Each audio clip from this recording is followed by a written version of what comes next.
Society is slavery, and it is not all you are. When I was younger, I remember sitting in a classroom staring out the window, daydreaming about what life could be. I wondered why we spent so much time learning things that didn't seem to matter, while the world outside seemed full of endless possibilities. The structure felt suffocating. Rules, schedules, and expectations that seemed designed to fit everyone in the same box. It didn't feel like freedom, it felt like programming. Years later, I realized those feelings weren't just childish rebellion, they were a glimpse into a system that thrives on monotony and conformity. But before we get started, what's up? My name's Nick Jackson, and my channel is here to give you insights on philosophy, psychology, conspiracy, and spirituality. If any of those things resonate with you, subscribe to my channel and make sure you like the video to help push me forward in the algorithm. If you have thoughts on anything from this video, drop them in the comments down below and let's start a conversation. Let's talk about the system, the one we all live in but rarely question. Society at its core is structured to keep us compliant. From the moment we're born, we're placed on a conveyor belt: school, work, retirement. It's a predictable path, one that prioritizes stability over creativity, obedience over individuality. As Noam Chomsky once said, the goal of education is to produce not independent thinkers, but obedient workers. Think about it. How often are we encouraged to pursue our passions or explore our dreams? Instead, we're told to choose practical careers, to work hard, to save, and maybe, just maybe, retire comfortably. But at what cost? According to a 2021 Gallup poll, only 20% of people worldwide are truly engaged in their jobs. That means 80% are simply going through the motions, living for the weekend, trapped in a cycle of monotony. The conspiracy here isn't hidden, it's right in front of us. The system benefits from your dissatisfaction. When you're unhappy, you consume more, buying products, entertainment, or quick fixes that promise happiness, but never deliver. As Aldous Huxley warned in A Brave New World, the most powerful totalitarian state is one in which the ruling class has convinced its citizens to love their servitude. In a sense, we've been taught to love the very chains that hold us back. But here's the truth. You don't have to stay in this cycle. You can break free by shifting your focus from what society expects of you to what you expect of yourself. Psychologists call this self-actualization, a concept popularized by Abraham Maslow.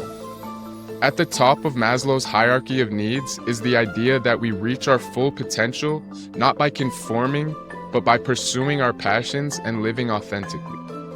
Here's a personal story to illustrate this. A few years ago, I found myself stuck in a job that drained me. It wasn't fulfilling, but it was safe. I told myself I couldn't leave because I had bills to pay and responsibilities to meet, but deep down, I knew I was living someone else's version of success, not my own. One day, I asked myself a simple but powerful question. If not now, when? That question changed everything. I began building a life centered on what I loved, creating, learning, and sharing. And while it wasn't easy, it was the most liberating decision I've ever made. The journey to self-actualization isn't without obstacles. You'll face resistance, both external and internal. People might call you unrealistic or selfish for pursuing your passions, but then there's the voice in your head, the one that says you're not good enough or that it's too late. But here's the thing, that voice is lying.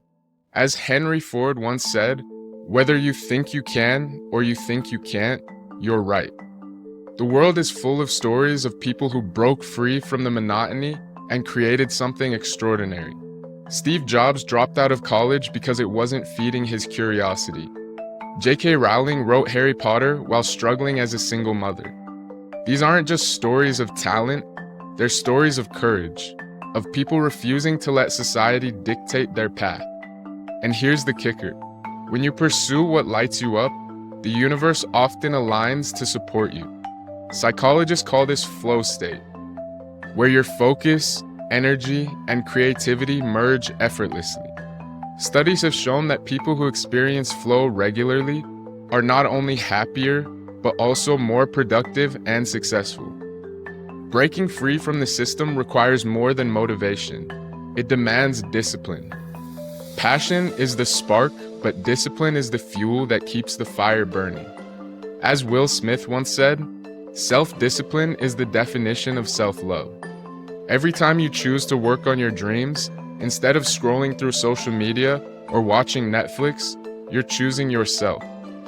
Here's a challenge for you. Take one step today towards actualizing your goals. It doesn't have to be monumental. Maybe it's writing down your dreams, signing up for that class, or spending 30 minutes working on your passion. Small actions compound over time, creating momentum that will change your life. And let's not forget about the spiritual side of this journey. Many spiritual teachings remind us that we are co-creators of our reality. The law of attraction, for instance, emphasizes that our thoughts and intentions shape our world. As Rumi beautifully said, what you seek is seeking you. When you align your actions with your desires, you're not just chasing your dreams, you're attracting them. But remember, this isn't about escaping the system entirely, it's about transcending it. You can live within society while refusing to let it define you. You can work a job while building a dream. The key is to stay awake, to question, and to create. Here's the thing. Breaking free from societal programming isn't just about rejecting the 9-to-5 or avoiding the traditional path. It's about reclaiming your power over how you think, feel, and act. Every day we're bombarded with messages from media, advertisements, and even well-meaning people telling us who to be and what to value. But have you ever stopped to ask yourself, whose dream am I living? If the answer isn't mine, then it's time to rewrite the script. As Viktor Frankl wrote in A Man's Search for Meaning, when we are no longer able to change the situation, we are challenged to change ourselves. One way to begin that change is to recognize the subtle ways we're conditioned to stay small. Think about fear. It's the most powerful tool used to keep us compliant.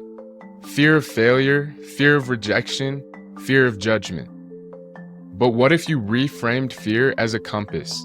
Instead of avoiding what scares you, use it as a guide towards what matters most. The moments of fear are often the moments of growth. As Eleanor Roosevelt famously said, do one thing every day that scares you. Facing fear head-on is how you break invisible chains holding you back. Another powerful shift is to stop equating busyness with productivity. Society glorifies being busy, but being busy doesn't mean you're moving towards your goals. In fact, it often means the opposite. You're spinning your wheels in someone else's race. A 2022 study found that 47% of Americans feel overwhelmed by the demands of daily life. Yet most of that overwhelm comes from activities that don't contribute to long-term happiness or success. Instead of doing more, focus on doing what matters. Warren Buffett often advised, the difference between successful people and really successful people is that the really successful people say no to almost everything. Let's talk about conspiracies for a moment. Not in the tinfoil hat sense, but in the way systems are designed to keep us in a state of low awareness. Take consumerism, for example.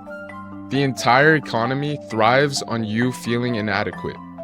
But you're told that happiness is just one purchase away. The newest phone, the trendiest clothes, the latest gadget, but no external thing can fill an internal void.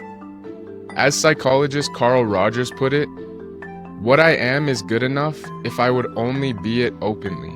True freedom comes from realizing that you are already enough just as you are. Spirituality plays a huge role in this journey too. Many spiritual teachings emphasize the importance of living in alignment with your higher self. One of my favorite lessons comes from the Bhagavad Gita, which says, "It is better to live your own destiny imperfectly than to live in imitation of somebody else's life with perfection." Think about it. You don't need to be perfect, you just need to be authentic. When you live in alignment with your true self, you tap into energy that's far greater than anything society could offer.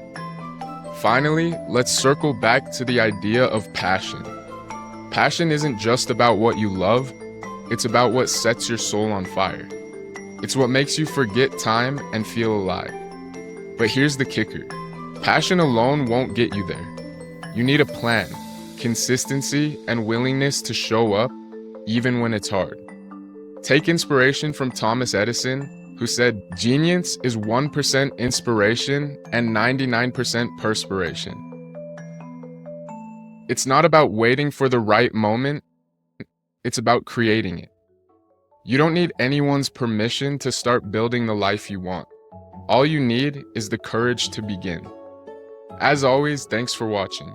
If this resonated with you, please like, comment, and subscribe. Let's keep pushing back against monotony and building a life that is truly ours. Until next time, value learning, keep growing, and keep chasing what sets your soul on fire. Peace.